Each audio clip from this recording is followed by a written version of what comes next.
السلام عليكم ورحمة الله وبركاته. إن الحمد لله نحمده ونستعينه ونستغفره ونعوذ بالله من شرور أنفسنا ومن سيئات أعمالنا من يهده الله فلا مضل له ومن يضلله فلا هادي له وأشهد أن لا إله إلا الله وحده لا شريك له وأشهد أن محمدا عبده ورسوله يا أيها الذين آمنوا اتقوا الله حق تقاته ولا تموتن إلا وأنتم مسلمون يا أيها الناس اتقوا ربكم الذي خلقكم من نفس واحدة وخلق منها زوجها وبث منهما رجالا كثيرا ونساء واتقوا الله الذي تساءلون به والأرحام إن الله كان عليكم رقيبا يا أيها الذين آمنوا اتقوا الله وقولوا قولا سديدا يصلح لكم أعمالكم ويغفر لكم ذنوبكم ومن يطع الله ورسوله فقد فاز فوزا عظيما أما بعد فإن خير الحديث كتاب الله وخير الهدي هدي محمد صلى الله عليه وسلم وشر الأمور محدثاتها وكل محدثة بدعة وكل بدعة ضلالة وكل ضلالة في النار. أعوذ بالله من الشيطان الرجيم. بسم الله الرحمن الرحيم. ومن أضل ممن يدعو من دون الله من لا يستجيب له إلى يوم القيامة وهم عن دعائهم غافلون وإذا حشر الناس كانوا لهم أعداء وكانوا بعبادتهم كافرين.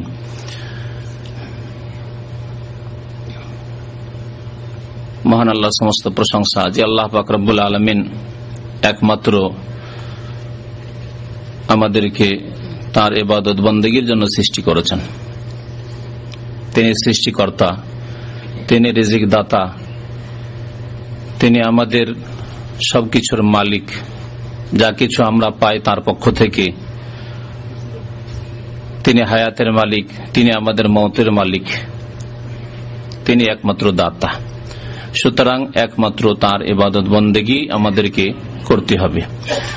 দরুদ ও সালাম নাযিল হোক প্রিয় নবী মুহাম্মদ রাসূলুল্লাহ সাল্লাল্লাহু আলাইহি ওয়াসাল্লামের প্রতি, যিনি একমাত্র আল্লাহ পাকের ইবাদত বন্দেগী নিজেও করেছেন এবং মানব জাতিকে এই তাওহীদ, আল্লাহর একত্ব, একমাত্র আল্লাহ পাকের ইবাদত বন্দেগীর দিকে আহ্বান করেছেন এবং আল্লাহ ছাড়া অন্যের ইবাদতের, পূজার যেসব ভ্রান্ত রাস্তা রয়েছে সেগুলি থেকে সতর্ক সাবধান করেছেন। আল্লাহুম্মা সাল্লি আলাইহি আল্লাহুম্মা বারিক আলাইহি। আল্লাহ ছাড়া অন্যের পূজার যেসব ভ্রান্ত রাস্তা রয়েছে তার একটি রাস্তা হচ্ছে কবর। কবরকে কেন্দ্র করে আল্লাহ ছাড়া অসংখ্য বাতিল মাবুদের পূজা শুরু হয়েছে। এই কবর সম্পর্কে যেসব দিক নির্দেশনা রয়েছে নবী করিম সাল্লাল্লাহু আলাইহি সাল্লামের, সেগুলি আজকে আপনাদের সামনে পেশ করব। কবরকে নিয়ে কি বাড়াবাড়ি হয়েছে, কবরকে নিয়ে কি অতিরঞ্জন হয়েছে এবং কবরকে নিয়ে যে ব্যবসাগুলি হয়েছে, নবী করিম সাল্লাল্লাহু আলাইহি সাল্লাম এইসব রাস্তা থেকে খুব সুন্দর করে সতর্ক সাবধান করেছেন, যাতে কোনো রকমের অস্পষ্টতা না থাকে। আল্লাহ পাক রব্বুল আলামিন আমাদেরকে সৃষ্টি করেছেন একমাত্র তার ইবাদত বন্দেগীর জন্য। আর ইবাদত যে কি সেসবের শিক্ষাও তিনি দিয়েছেন। রাসূলুল্লাহ সাল্লাল্লাহু আলাইহি ওয়াসাল্লাম কেমন করে ইবাদত করতে হবে তাও আমাদেরকে শিখিয়েছেন। ইবাদতের একটি ইবাদত হচ্ছে সাজদা করা। সাজদা করা, সিজদা এমন একটি গুরুত্বপূর্ণ ইবাদত যা নামাজের মতো অত্যন্ত গুরুত্বপূর্ণ ইবাদত। ইসলামের মূল স্তম্ভ কালেমা লা ইলাহা ইল্লাল্লাহ শাহাদাতের পরে তাতে সিজদা একটি গুরুত্বপূর্ণ ইবাদত। সিজদা না হলে নামাজ হয় না, সালাত হয় না। এই সিজদা একমাত্র আল্লাহ পাকের জন্য করতে হবে। নামাজের মধ্যে হোক, নামাজের বাইরে হোক, যে কোনো সময় হোক, সিজদা একমাত্র আল্লাহ পাকের হক। এইরকমই একটি ইবাদত হচ্ছে দোয়া। দোয়া একমাত্র আল্লাহ পাকের জন্য, আল্লাহ পাকের ইবাদত। আর দোয়া হুয়াল ইবাদাহ। সহিহ মুসলিমের হাদিসে রয়েছে, নবী করিম সাল্লাল্লাহু আলাইহি ওয়াসাল্লাম ইরশাদ করেছেন, আর দোয়া হুয়াল ইবাদাহ। দোয়াই তো হচ্ছে ইবাদত, দোয়াই ইবাদত। সেই দোয়াই যদি আল্লাহকে না দিয়ে অন্য কাউকে দিয়ে দেন, কখনো আল্লাহকে দেন, কখনো অন্য কাউকে দিয়ে দেন, অন্য কারো কাছে দোয়া করেন, অন্য কাউকে ডাকেন, আহ্বান করেন, তাহলে সে ইবাদত তো তাদেরকে দিয়ে দিলেন। আর দোয়া হুয়াল ইবাদত, দোয়াই হচ্ছে ইবাদত। সেজদা সম্পর্কে সূরা ফুসসিলাতের আয়াত নম্বর 37 আল্লাহ পাক ইরশাদ করেছেন, অমিন আয়াতিহিল লাইলু ওয়ান নাহারু ওয়াশ শামসু ওয়াল কামার। আল্লাহ পাকের বহু নিদর্শন রয়েছে পৃথিবীতে। নিদর্শনকে কোরআনে কারিমে আয়াত বলা হয়েছে। আয়াতে কাউনিয়া মানে সৃষ্টিগত আয়াত, নিদর্শন। আর আয়াতে শারঈয়া বলে কোরআনে কারিমের আয়াতকে। কোরআনে কারিমের আয়াতকেও আয়াত বলে, অমুক আয়াত, সূরা বাকারার আয়াত, অমুক সূরার আয়াত। আয়াত এগুলি হচ্ছে শারঈ আয়াত, কোরআনে কারিমের আয়াত। আর আয়াতে কাউনিয়া মানে আল্লাহ পাকের সৃষ্টিগত আয়াত, যেগুলি পৃথিবীতে আল্লাহ সৃষ্টি করেছেন তা দেখে আল্লাহকে চেনা যায়, আল্লাহকে জানা যায়, আল্লাহর একত্ব প্রমাণ করা যায়, সেগুলি হচ্ছে আল্লাহ পাকের আয়াত। এই আয়াতগুলির কয়েকটি আয়াত মানে নিদর্শন আল্লাহ পাক উল্লেখ করেছেন। অমিন আয়াতে, আল্লাহ পাকের নিদর্শন সমূহের একটি নিদর্শন হচ্ছে আল্লাইলু, রাত। রাত এসে গেল, সারা পৃথিবী অন্ধকার হয়ে গেল, কেউ সারা পৃথিবীকে আলোকিত করতে পারবে না। কি করে অন্ধকার চলে আসল? যতই আপনি দ্রুত বেগে পালাতে চেষ্টা করেন যে রাতকে আমি স্পর্শ করতে দেব না, আমাকে মানে আলোতেই থাকবো, তারপরে পেছন দিক থেকে যেন তাড়া করে গিয়ে আপনাকে তার অন্ধকার দিয়ে ঢেকে নিচ্ছে। প্লেনে চড়ে সন্ধ্যাবেলা সফর করলে এই বিষয়টি অনুভব হয় যে দিনে চড়লাম আর আবার পশ্চিম দিকে সূর্য যেদিকে যাচ্ছে সেই দিকেই তো আমি পালাচ্ছি, যাচ্ছি, তারপরে এসে আমাকে রাত একবারে এমন ঢেকে নিল, রাত হয়ে গেল রাস্তাতে। নাহার, দিন আল্লাহ পাকের একটি নিদর্শন। সূর্য আল্লাহ পাকের একটি নিদর্শন। ওয়াল কামার, চন্দ্র আল্লাহ পাকের নিদর্শন। এগুলি দেখে আল্লাহ পাককে জানা যায়, চেনা যায়। এগুলি কি এমনিতে সৃষ্টি হয়ে গেছে, এমনিতে তৈরি হয়ে গেছে? এসবের সৃষ্টিকর্তা কেউ নাই? অবশ্যই আছে। ছোটখাটো একটা বস্তু থাকলেও, দেখলেও আপনি একেবারে সাথে সাথে বলবেন যে হ্যাঁ, এটা কেউ তৈরি করেছে, কোন জায়গায় তৈরি হয়েছে। তাহলে এসব বিশাল আল্লাহ পাকের সৃষ্টি এমনিতে সৃষ্টি হয়ে গেছে? এসবের সৃষ্টিকর্তাই হচ্ছেন আল্লাহ, যিনি রব্বুল আলামিন, যিনি খালেক, যিনি রাজেক।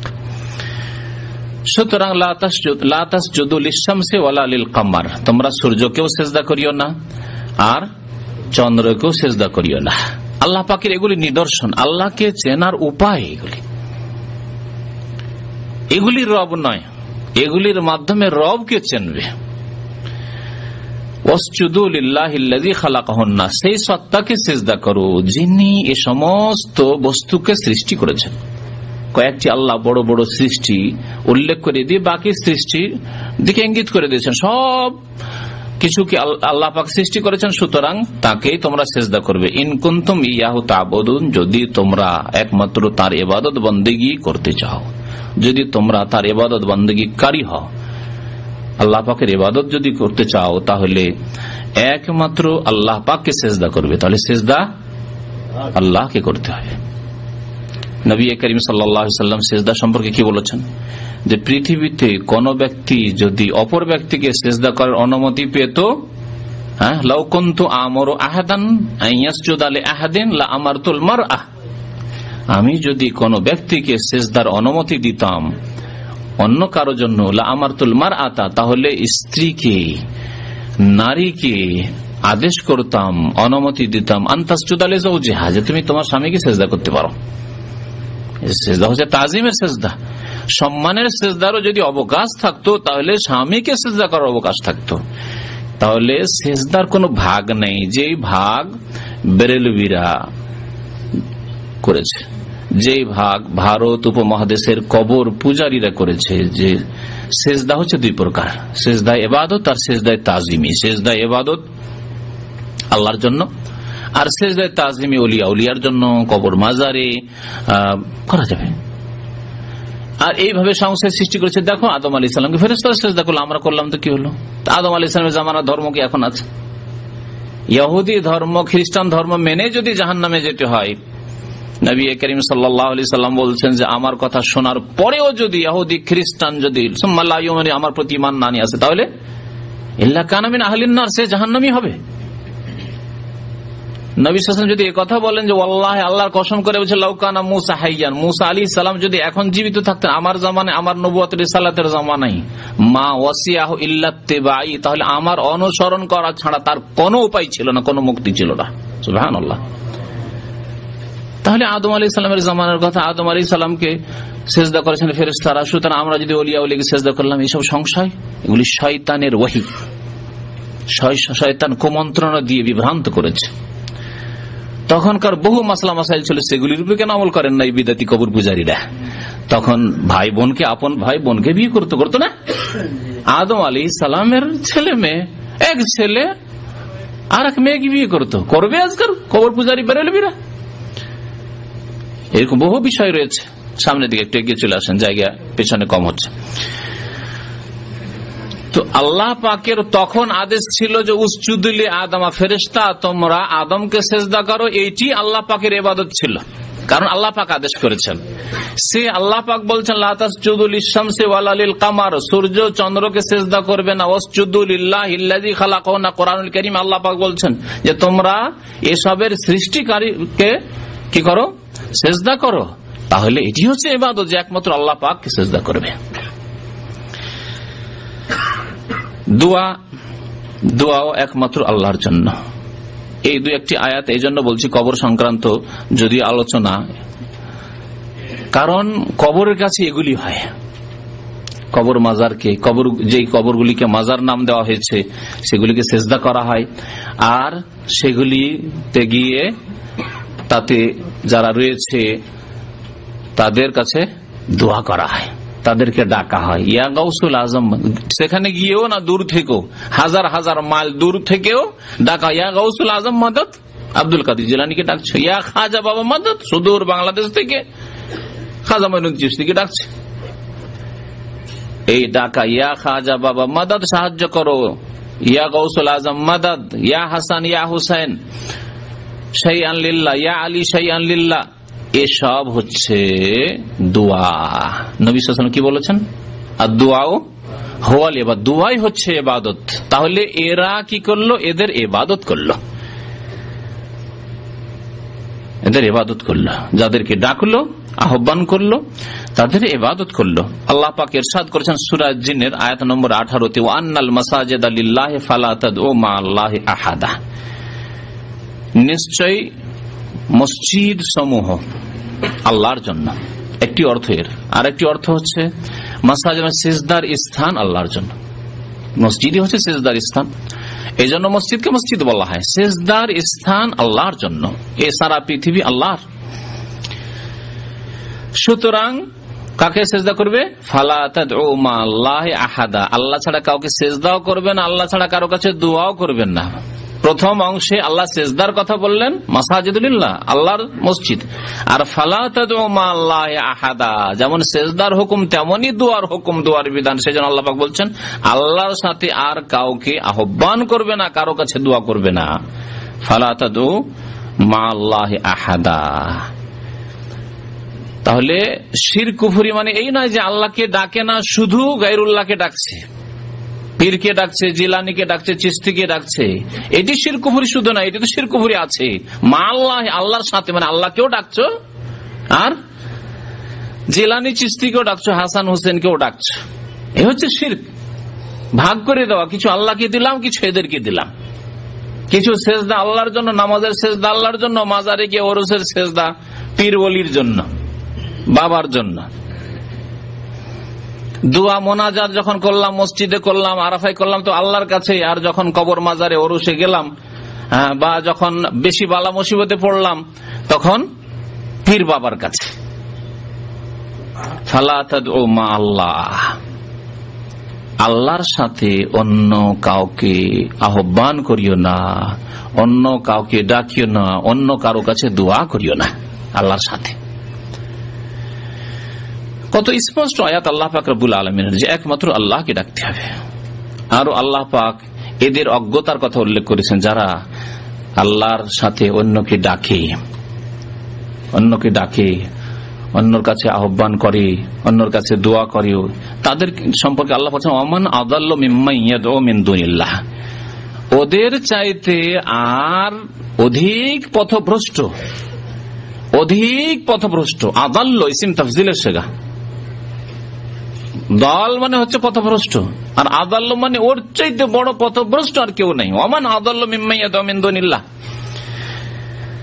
আল্লাহকে ছেড়ে দিয়ে যারা অন্যকে ডাকে, অন্যের কাছে দোয়া করে, তার চাইতে অধিক পথভ্রষ্ট আর কি আছে? মানে ওর চাইতে বড় গোমরাহ, পথভ্রষ্ট, মুশরিক আর কেউ নেই। ও হচ্ছে বড় মুশরিক, বড় গোমরাহ, বড় পথভ্রষ্ট, বড় বিভ্রান্ত। কে সে? মাল্লা যারা আল্লাহকে বাদ দিয়ে অন্যকে ডাকে। কাকে ডাকে? এমন ব্যক্তিদেরকে ডাকে মাল্লা ইয়াস্তাজিবু লাহু ইলা ইয়াউমিল কিয়ামা, যারা তাদের ডাকে কিয়ামত পর্যন্ত সাড়া দিতে পারবে না। আল্লাহ পাক বলছেন যে এরা জিলানী, চিশতি, শাহজালাল, আটরসি, যে কোনো জায়গার কবরে যারা চলে গেছে তারা হোক, অথবা অন্য মূর্তি প্রতিমা হোক, এরা কিয়ামত পর্যন্ত সাড়া দিতে পারবে না। বাস্তব সত্য। মাল্লা ইস্তাজিবু লাহু ইলা ইয়াউমিল কিয়ামা, সাড়া দেওয়া হচ্ছে যে, সাড়া দেওয়া মানে হচ্ছে শুনলো, আর শোনার পরে বললো যে বাবা ঠিক আছে, তোমার কাজ হয়ে যাবে, যাও। এটা হচ্ছে সাড়া দাও। সাড়া দিতে পারবে না আল্লাহ বলছেন। আর শুধু তাই নয়, আল্লাহ বলছেন ওয়াহুম আন দুআইহিম গাফিলুন, সাড়া দেওয়া তো দূরের কথা, এমন কি তাদের কাছে যে দোয়া করা হচ্ছে, তাদেরকে যে ডাকা হচ্ছে যে শাহজালাল বাবা আমার রোগ ভালো করে দাও, আমার ছেলের রোগ ভালো করে দাও, আমার ছেলেটার হেফাজত করিও, আমার মেয়েটার বিবাহের ব্যবস্থা করে দাও, ভালো একটা ছেলের ব্যবস্থা করে দাও, এই যে বাবা বাবা বাবা ডাকছেন, ওয়াহুম আন দুআইহিম গাফিলুন, এই আহ্বান থেকে, দোয়া থেকে তারা গাফেল, অনবহিত, কোনো খবর নেই, বেখবর। কত স্পষ্ট কোরআনে কারীমের কথা। এজন্য আল্লাহ পাক কোরআনে কারীম সম্পর্কে বলছে ইন্না হাযাল কুরআনা ইয়াহদি লিল্লাতী হিয়া আকওয়াম, নিশ্চয় এই কোরআন এমন একটি পথের দিকে আহ্বান করে যা সুষ্ঠু, আকওয়াম, সোজা পথ। সোজা পথ, সোজা যদি পথ থাকে যে একটা রাস্তা ধরে নেন 91 থেকে, তারপরে তো এদিক ডানে বামে রাস্তা গিয়েছে 2-4টা রাস্তা, না কোনো রাস্তা নেই, একটি রাস্তা সোজা, একবারে রাজপথ, সোজা এই পথ ধরেন আর একেবারে গন্তব্যস্থান আপনার সামনে, রাস্তার শেষে আপনার গন্তব্যস্থান জান্নাত। এই কোরআন সেই পথের দিকে আহ্বান করে, সেই পথের দিক নির্দেশনা দেয়। সূরা আহকাফ আয়াত নম্বর 5, তারপরের আয়াতে আল্লাহ পাক বলেন ওয়াইযা হুশিরান নাসু কানু লাহুম আদাআন, যখন মানুষকে কিয়ামতের দিনে সমবেত করা হবে হাসরের মাঠে, ওয়াইযা হুশিরান নাস, ওই জন্য হাসর বলে আমাদের বাঙালি ভাইরা, কি বলে হাসর? হাসর মানে সমবেত করা, একত্রিত করা। আল্লাহ পাক জমা করবেন সারা বিশ্বের মানুষকে, সাদা কালো সব, মুমিন কাফের সব একত্রিত হবে সেই দিন বিচার দিবস। ওয়াইযা হুশিরান নাস, নাস মানব জাতি কি, মুসলিম হোক আর কাফের হোক, কানু লাহুম আদাআন, এই যাদেরকে পীর, বাবা, খাজা আর গৌস আর কুতুব আর আবদাল বানিয়ে তাদের কাছে দোয়া করেছো, তাদেরকে আহ্বান করেছো, তাদেরকে সেজদা করেছো, কানু লাহুম আদাআন, এরা তাদের শত্রু হয়ে যাবে, বন্ধু হবে না। যাদেরকে বলেছিল ওলি ওলিউল্লাহ, বন্ধু হবে তোমাদের না, শত্রু হয়ে যাবে তোমাদের। তারা যদি সৎ থেকে থাকেন, এখানে মনে রাখবেন যে যেসব কবরের পূজা হচ্ছে সেগুলি 2 ভাগে বিভক্ত। কিছু কবর আছে যেগুলিতে আল্লাহর নেক বান্দাই দাফন হয়েছে, তারা আল্লাহর নেক বান্দা ছিলেন, কোরআন শোনার অনুসারী ছিলেন, তারাই শিরক কুফরির আদেশ করেননি, এর জন্য উৎসাহিত করেননি, এসব শিরক কুফরির রাস্তা দেখাননি। কিন্তু তাদের মরে যাওয়ার পরে ইনকাতা আমল, তাদের আমল বন্ধ হয়ে গেছে, জবান বন্ধ হয়ে গেছে, কথা বলতে পারেন না, তাদের জবরদস্তি করে পূজা শুরু হয়ে গেছে কবর পাকা করে। এরা রাহিমাহুমুল্লাহ তাআলা, আল্লাহর রহমত তাদের উপর নাজিল হোক, এক দল যারা সত্যি আল্লাহর ওলি, কিন্তু আল্লাহর ওলির কাছে চাওয়ার জন্য, আল্লাহর ওলি তো আল্লাহর কাছে পাবেন, তাদের কাছ থেকে আমাদের কিছু পাওয়ার নেওয়ার নেই। এতটুকু আছে যে তারা যেই পথে গিয়ে আল্লাহর ওলি হয়েছেন সেই পথের অনুসরণ করে, সেই রাস্তায় চলে কোরআন অনুসরণ করে আমরাও আল্লাহর ওলি হওয়ার চেষ্টা করব। সোজা, খুব স্পষ্ট কথা। দুই নম্বরে আছে কিছু লোক যারা আল্লাহর ওলি ছিল না, আউলিয়া উল্লাহ ছিল না, আউলিয়া রহমান ছিল না, আউলিয়া শয়তান ছিল না, ভণ্ড ছিল এরা শিরক কুফরির তালিম দিয়েছে। সুফিবাদের ওয়াহদাতুল ওজুদ আর হুলুল, আল্লাহ আমার মধ্যে চলে আসে, আল্লাহ মকলের মধ্যে চলে আসে, আমরা পৃথিবী বিচরণ করি, পৃথিবী দেখতে পাই, এই সেই সব ভণ্ডামির শিক্ষা দিয়েছে যেগুলি কোরআন সুন্নায় নেই। এবং আমরা আল্লাহ পর্যন্ত পৌঁছে গেছি, আমরা ফানা হয়ে যাই, লয় হয়ে যায়, বিলীন হয়ে যায় ইত্যাদি, এসব শিরক কুফরি ভ্রান্ত মতবাদের শিক্ষা দিয়ে যারা মারা গেছে এবং তাদের কবর মাজার পূজা হয়ে গেছে,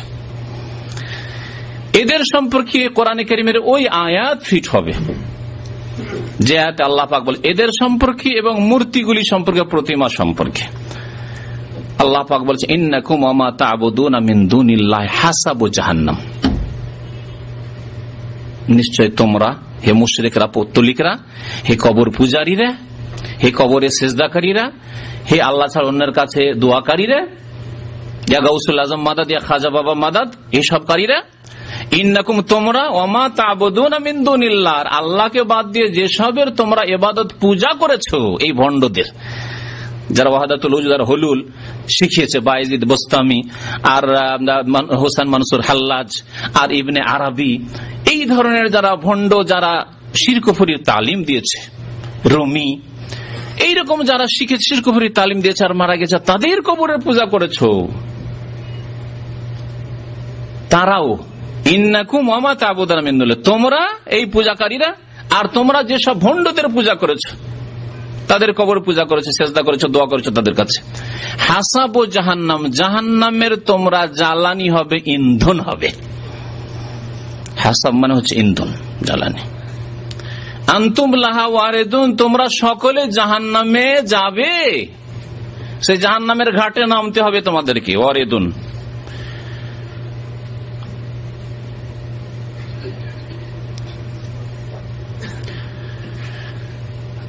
আর তৃতীয় বলা যেতে পারে, যদিও দুই ভাগ করলাম, তৃতীয় আরেক ভাগ বলা যেতে পারে, বেশ কিছু কবরকে মাজার বানানো হয়েছে, যেসব কবরে আল্লাহর ওলি নাই আর শয়তানের ওলি নাই, ভুয়া কবর, একেবারে ব্যবসার কবর, কিছুই নেই, তাতে কেউ কোনোদিন দাফন হয়নি। স্বপ্নের ধর্ম, মিথ্যা স্বপ্নের কথা ছাড়িয়ে দিয়েছে, যে আজকে রাত্রে স্বপ্নে দেখেছি আমাদের গ্রামের অমুক পাশে এক আল্লাহর ওলি শুয়ে আছে, অমুক জায়গায় আল্লাহর ওলি শুয়ে আছে, আমাকে স্বপ্ন দেখেছে। কে স্বপ্ন দেখেছে? রাসূলুল্লাহ স্বপ্ন দেখেছে। প্রথম কথা, হয়তো তার ব্যবসা করার ইচ্ছা ছিল, পেটের ব্যবসাতে, বিনা পুঁজির ব্যবসা খুব ফলপ্রসূ, বাংলাদেশে ভারতে কবর মাজারের ব্যবসা খুব ফলপ্রসূ ব্যবসা, সেই ব্যবসায় শুরু করেছে। অথবা সে শয়তানকে দেখেছে, কারণ শিরক কুফরির শিক্ষা আল্লাহ বা তার রাসূল দিতে পারে না। তাহলে কবর মাজারগুলিকে তিন ভাগে ভাগ করা যেতে পারে, কবর মাজারগুলিকে তিন ভাগে ভাগ করা যেতে পারে। আল্লাহর নেক বান্দা শুয়ে আছে যারা শিরক কুফরি থেকে নিষেধ করেছেন, তারা ইনশাআল্লাহ তাআলা জান্নাতি এবং নেক সৎ রহমতুল্লাহ আলাইহিম, এবং তাদের উদাহরণ ওই রকমই যেমন ঈসা আলাইহিস সালামের সাথে খ্রিস্টান জগৎ করেছে। কাল কিয়ামতে ঈসা আলাইহিস সালামকে আল্লাহ পাক রব্বুল আলামিন জিজ্ঞাসা করবেন, তাকে জবাবদিহি করতে হবে, তার শাসানিমূলক নয়। জিজ্ঞাসা করবেন এই খ্রিস্টান জগৎ যারা তৃতীয়বাদে বিশ্বাসী হয়ে কুফরি করেছে, শিরক করেছে, তাদেরকে শাসন করার জন্য এবং তাদেরকে দেখিয়ে দেওয়ার জন্য যে দেখো তোমাদের যে দাবি ছিল যে ঈসা আলাইহিস সালাম তোমাদেরকে এই ভ্রান্ত শিরক কুফরির তালিম শিক্ষা দিয়েছে, সেটা ভুল তোমাদের, এবং তোমরা জাহান্নামী, ঈসা আলাইহিস সালাম আমার সঠিক দিন তোমাদের পর্যন্ত পৌঁছিয়েছিল। ওয়াইদ ক্বাল আল্লাহু ইয়া ঈসা ইবনে মারইয়াম আনতা কুলতা লিন-নাসি ইত্তাখিযুনি ওয়া উম্মি ইলাহাইন মিন দুনিল্লাহ। সূরা মায়েদায় আল্লাহ পাক রব্বুল শেষ রুকুতে ইরশাদ করছেন, শেষ রুকুর প্রথম আয়াত, ওয়াইদ ক্বাল আল্লাহু ইয়া ঈসা ইবনে মারইয়াম, যখন আল্লাহ পাক বলবেন কাল কিয়ামতে, হে ঈসা ইবনে মারইয়াম, মারইয়ামের ছেলে ঈসা, আনতা কুলতা লিন-নাস, তুমি কি মানব জাতিকে বলেছিলে ইত্তাখিযুনি, আমাকে, ওয়া উম্মি, আমার মাকে, ইলাহাইন মিন দুনিল্লাহ, আল্লাহর সাথে বা আল্লাহকে বাদ দিয়ে আমাদেরকে দুই এলাহ, দুই উপাস্য, দুই মাবুদ বানিয়ে নিও, আর এই তিন খোদা, তিন এলাহ, তিন মাবুদের পূজা করিও, এই কথা তুমি শিখিয়েছিলে খ্রিস্টান জগৎকে। আল্লাহ পাক জিজ্ঞাসা করবেন ঈসা আলাইহিস সালামকে। ঈসা আলাইহিস সালাম জবাব দেবেন, লম্বা কথা রয়েছে, সেদিকে ঢুকলে আমাদের আসল আলোচনা হবে না। তারপরে আর কিছুটা বলি, তখন তিনি বলেন কালা সুবহানাকা, আল্লাহ তুমি পাক ও পবিত্র, তোমার পবিত্রতা ঘোষণা করি, সুবহানাল্লাহ বলি, সুবহানাকা মা ইয়াকুনু লি আন আকুলা মা লাইসা লি বিহাক, আমার পক্ষে হতেই পারে না যে এমন কথা বলবো যেটি আমার অধিকার নয়, হক নয়। আল্লাহ তোমার অধিকার, এটি উলুহিয়াত, ইবাদত, বন্দেগী, এলাহ, মাবুদ হওয়া, এটি তোমার অধিকার একমাত্র আল্লাহ। কখন এই কথা আমি শিখাতে পারি না যে আমার পূজা করিও, আমাকে সান অফ গড বানিয়ে দিও, হ্যাঁ, ঈশ্বরের পুত্র, আল্লাহর পুত্র বানাইও, এসব কথা কখনো আমি শিখাইনি। ইন কুনতু কুলতুহু ফাকাদ আলিমতা, আল্লাহ যদি আমি বলে থাকি তুমি অবশ্যই আলিমুল গায়ব, তুমি জানো, আমি বলিনি আল্লাহ। ইন কুনতু কুলতুহু ফাকাদ আলিমতা তাআলামু মা ফি নাফসি, আল্লাহ আমার মনের কথা তুমি জানো, ওয়ালা আ'লামু মা ফি নাফসি, তোমার মনে যে তোমার ইচ্ছায় কি আছে আমাকে কেন আল্লাহ জিজ্ঞাসা করছো, আমি তো জানি না আল্লাহ।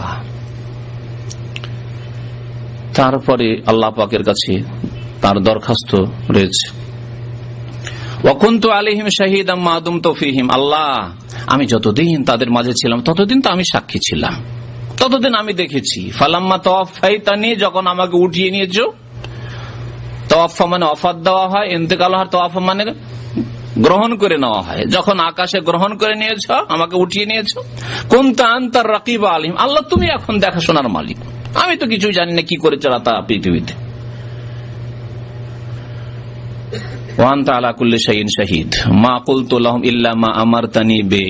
আল্লাহ আমি কিছুই বলিনি, একমাত্র সেই কথাই তাদেরকে বলেছি যার তুমি আদেশ করেছিলে, আনে আবুদুল্লাহ রব্বি ওয়া রব্বাকুম, যে তোমরা একমাত্র আল্লাহ পাকের ইবাদত বন্দী করবে, যিনি আমার রব, ঈসা আলাইহিস সালাম বলছেন, ওয়া রব্বাকুম, তোমাদের রব, আনে আবুদুল্লাহ রব্বি ওয়া রব্বাকুম।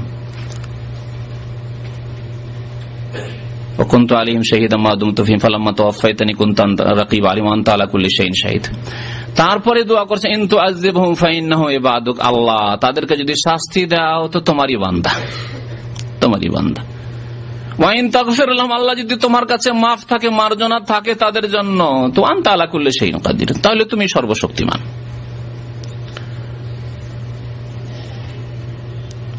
এই হচ্ছে ঈসা আলাইহিস সালামের সাথে আল্লাহ পাকের কথা হাসরের মাঠে বিচার দিবসে। আল্লাহ পাক রব্বুল আলামিন কোরআনে আরেক আয়াতেও বলেছেন যে, ওই যে আয়াতের কথা বললাম যে তোমরা এবং তোমরা যেসবের পূজা করেছো তারা জাহান্নামের ইন্ধন হবে, তারপরের আয়াতে রয়েছে ইন্নাল্লাযীনা সাবাকাত লাহুম মিনাল হুসনা উলাইকা আনহা মুবাদুন, যাদের জন্য আল্লাহ পাকের পক্ষ থেকে জান্নাতের ঘোষণা হয়ে গেছে আগে থেকে, সাবাকাত লাহুম মিনাল হুসনা, হুসনা জান্নাত, যে তারা সৎকর্মশীল ছিল এবং তারা জান্নাতি, এর কথা হয়, অর্থাৎ আল্লাহর নেক বান্দা। ঈসা আলাইহিস সালাম যদি তার পূজা করা হয়েছে, আল্লাহর নেক বান্দা, আল্লাহর ওলি যারা, তারা শিরক কুফরির আদেশ দেনি, কোরআন সুন্নাহর প্রচার করেছেন কিন্তু তাদের পূজা করেছে, তাদের কবর পাকা করেছে এরা, উলাইকা আনহা মুবাদুন, এদেরকে জাহান্নাম থেকে দূরে রাখা হবে, এরা জাহান্নামের ইন্ধন হবে না। তাহলে যে ভাগ করলাম, কবরে যারা চলে গেছে এবং সেসব কবরে পূজা হচ্ছে মাজার বানিয়ে দিয়ে, সেসবের প্রথম শ্রেণী যারা, তাদের সম্পর্কে আল্লাহ বলছেন উলাইকা আনহা মুবাদুন, তারা জাহান্নাম থেকে দূরে থাকবে, কারণ তারা সৎকর্মশীল ছিলেন এবং তারা কোরআন সুন্নাহর অনুসারী ছিলেন, তারা সঠিক রাস্তা দেখিয়েছেন, বিভ্রান্ত মানুষকে করেননি। আল্লাহ পাক রব্বুল আলামিন আরো সূরা ফাতিরের আয়াত নম্বর 13-14 তে ইরশাদ করেছেন, ওয়াল্লাযীনা তাদউনা মিন দুনিহি মা ইয়ামলিকুনা মিন কিতমির, এই যে কবর মাজার পাকা করে তাদের কাছে নজরে নিয়াজ পেশ করা, মান্নত পেশ করা, খাসি মোরগ জবাই করা, আর সেখানে গিয়ে আশা রাখা কিছু পাবো, কিছু চাইবো, কিছু নেব, এসব যে আশা, এসব আশা হচ্ছে নিরাশা, এসব আশা হচ্ছে নিরাশা, কোনো আশা নেই, ভ্রান্ত কথা, মরিচিকা, সব হচ্ছে মরিচিকা। মরিচিকা বুঝেন? হ্যাঁ, নদীর চরে যে বালি থাকে আর চিক চিক চিক চিক করে দূর থেকে, বালি না পানি? হ্যাঁ, বালি, কিন্তু দূর থেকে মনে হয় যে পানি, একে বলে মরিচিকা। পানির আশায় যাচ্ছেন কিন্তু পানি পাচ্ছেন শুধু বালি আর বালি। আল্লাহ পাকের ইরশাদ করেছেন, ওয়াল্লাযীনা তাদউনা মিন দুনিহি মা ইয়ামলিকুনা মিন কিতমির, আল্লাহকে বাদ দিয়ে যাদেরকে তোমরা ডাকছো, যাদের কাছে দোয়া করছো, তারা কিতমিরেরও মালিক না। তোমার রোগ ভালো করা তো দূরের কথা, তোমার ছেলের হেফাজত করা, মেয়ের হেফাজত করা তো দূরের কথা, তোমার মনের কামনা বাসনা পূরণ করা তো দূরের কথা, তোমার হায়াত বাড়িয়ে দেওয়া, সুখ দেওয়া, দুঃখ দূর করে দেওয়া, এসব তো দূরের কথা। মায়ামলিকুনা মিন কিতমির, কিতমিরেরও মালিক না। কিতমির কাকে বলে? আরবি ভাষায় কিতমির বলে খেজুর খুলেন। হ্যাঁ, তারপর আটি আছে। হ্যাঁ, আটির ওপরে চিকন রসুনের চোকার চাইতেও একেবারে চিকন আছে না একটা সাদা আবরণ, ওকে বলে কিতমির। আব্দুল কাদের জিলানী, খাজা মঈনুদ্দিন চিশতি, শাহজালাল, অমক আর তমক, হাসান হোসেন, যে কোনো ব্যক্তি হোক না কেন, সত্যি আল্লাহর ওলি হোক অথবা মৃত্যুক আল্লাহর ওলি হোক, যে কেউ হোক না কেন, যাদেরকে তোমরা ডাকছো মায়ামলিকুনা মিন কিতমির, ওই খেজুরের আটির ওপর যে আবরণ রয়েছে, চিকন আবরণ, সেই আবরণের মালিক ওটাও দিতে পারে না তোমাদেরকে, ওটাও দিতে পারে না তোমাদেরকে। খেজুর দেওয়া তো দূরের কথা। মায়ামলিকুনা মিন কিতমির।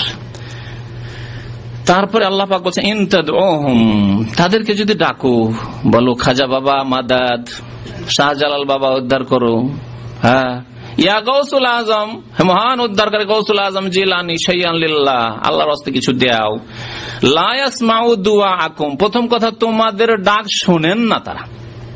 কত স্পষ্ট কোরআন কারীমের কথা, লা ইয়াসমাউ দুআআকুম, শোনেন না তোমাদের ডাক। ওয়ালাউ সামিউ, যদি সামান্য কিছু সময়ের জন্য ধরেই নিলাম, আমরা সাপোজ ধরি না, ধরেই নিলাম, আসলে মানি না কিন্তু ধরেই নিলাম, মনে করো, ওয়ালাউ সামিউ, যদি শোনেও, মাস্তাজাবু লাকুম, তোমাদের ডাকের জবাব দিতে পারবে না, ডাকে সাড়া দিতে পারবে না। ওয়া ইয়াউমাল কিয়ামাতি ইয়াকফুরুনা বিশিরকিকুম, এবং কিয়ামতের দিনে বিচার দিবসে আল্লাহর দরবারে হাজির হয়ে তোমাদের শিরককে অস্বীকার করবে যে আমরা বলিনি আল্লাহ। যেমন ঈসা আলাইহিস সালাম অস্বীকার করবেন, তেমন এই সৎ আল্লাহর বান্দা, আল্লাহর ওলি যারা, তারা অস্বীকার করবেন। ওয়ালা ইউনাব্বিউকা মিসলু খাবীর, আল্লাহ পাক যিনি সূক্ষ্ম খবর রাখেন তার মতো তোমাদেরকে সঠিক কথা আর কেউ বলতে পারে না। আল্লাহ স্বয়ং তোমাদেরকে বলছেন যে খবরদার তাদেরকে ডাকিও না। ওয়ালা ইউনাব্বিউকা মিসলু খাবীর, আল্লাহ বলছেন যে এই করো, আর তোমরা মাজার নিয়ে ব্যস্ত, কবর নিয়ে ব্যস্ত। কবর সম্পর্কে যেসব কাজ হয় তার একটি হচ্ছে কবরগুলিকে পাকা করা বা সেজদার স্থানে পরিণত করা। এটা বিভিন্ন রকম ভাবে হয়ে থাকে। এক হচ্ছে, প্রথম যেটা শুরু হয়েছে, আল্লাহর নেক বান্দা, বিশিষ্ট ব্যক্তি, আলেমে দ্বীন, হ্যাঁ, বুজুর্গ মানুষ ছিলেন, পীর ছিলেন, সুতরাং মসজিদের এক সাইডে কবর দাও।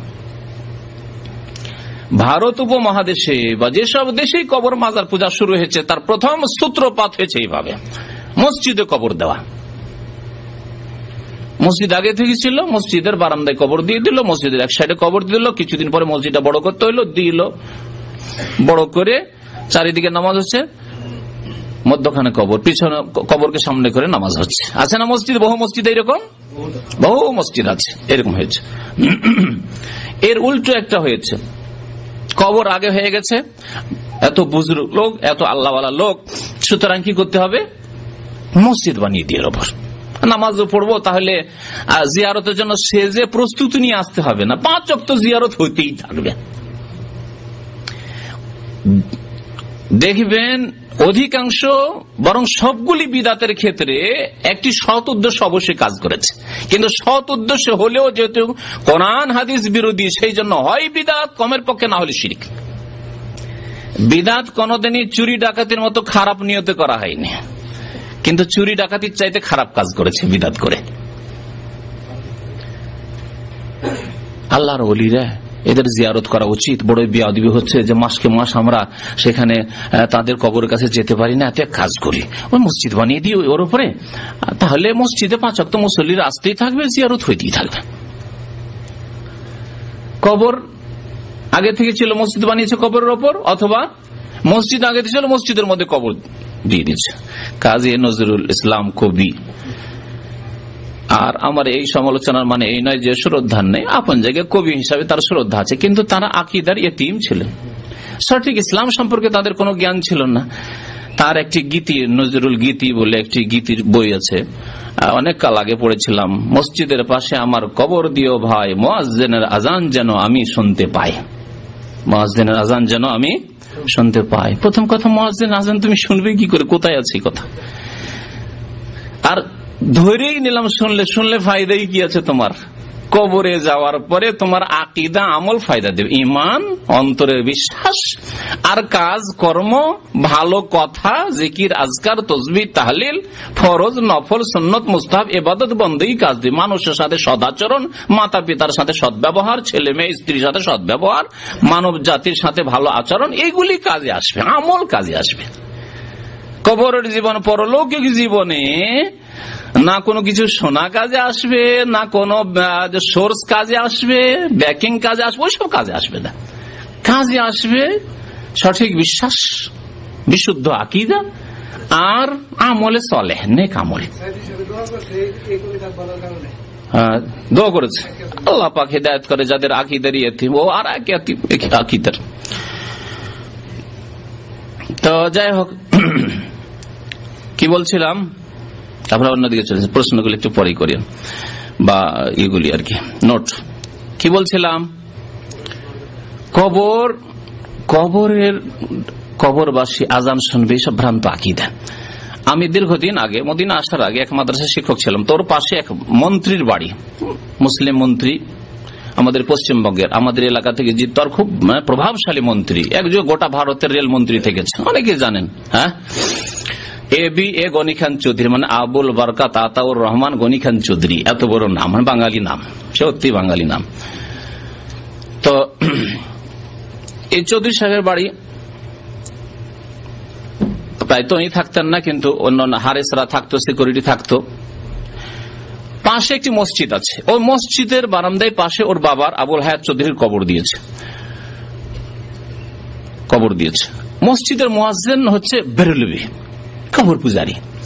একদিন মসজিদের মুয়াজ্জিনের সাথে ঘুরতে ফিরতে গিয়েছি, ওখানে দেখা সাক্ষাৎ, গল্প স্বল্প হইল।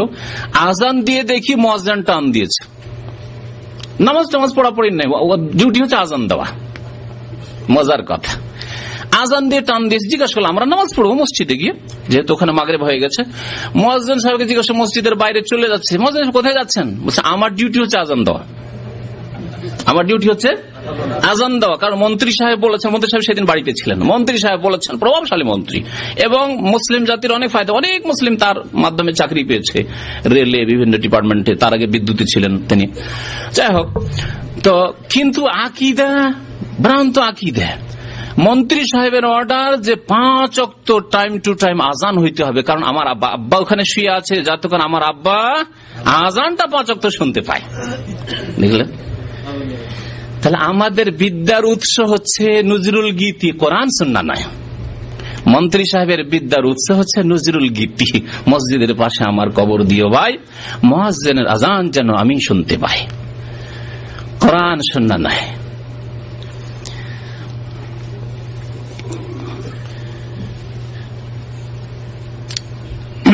তো মসজিদ বানানো হয়েছে কবরগুলিকে, মসজিদ বানানো হয়েছে কবরগুলিকে। আর এটা সাধারণত প্রভাবশালী যারা, যাদের পার্থিব ক্ষমতা আছে, তারা এইরকম কাজ করেছে। যাদের দল ভারী অথবা শাসক, তাদের ফেভারে তারা এই কাজগুলি করেছে। এর প্রমাণ কোরআনে কারিমে রয়েছে। কোরআনে কারিমের যে আসহাবে কাহাফ, ওই যে গুহায় যারা, যে যুবকগুলি চলে গেছিল নিজের ইমানের হেফাজতের জন্য, তাদের ঘটনা আল্লাহ পাক সূরা কাহাফে বর্ণনা করেছেন। তারা যখন ওই গুহায় মারা গেল, কালাল্লাযিনা গালাবু আলা আমরিহিম, তারপরে যে মুসলিম সেই যুগের মুমিন শাসকরা আসলে, কিন্তু তারা বিদাতি, বিকৃত ধর্মে বিশ্বাসী, ভ্রান্ত ধর্মে বিশ্বাসী, আর তারা হচ্ছে প্রভাবশালী। আল্লাহ পাক কি বলছেন তাদের সম্পর্কে? ইতিহাসের একটি অংশ তুলে, কালাল্লাযিনা গালাবু আলা আমরিহিম, ওই লোকেরা বলল যারা সেই দেশের প্রভাবশালী, ক্ষমতাসীন। আমাদের ক্ষমতা আছে, যা ইচ্ছা তাই করবো, যেখানে ইচ্ছা মসজিদ করবো, যেখানে ইচ্ছা মাজার তৈরি করবো, যেখানে ইচ্ছা যা তৈরি করি, ক্ষমতাশীল। লানাত্তাখিযান্না আলাইহিম মাসজিদা, এই গুহার ওপর, কাহাফের ওপর কি করব? মসজিদ তৈরি করব। কবর পূজা কেমন ভাবে শুরু হচ্ছে দেখুন, কবর পূজা কেমন ভাবে শুরু হচ্ছে।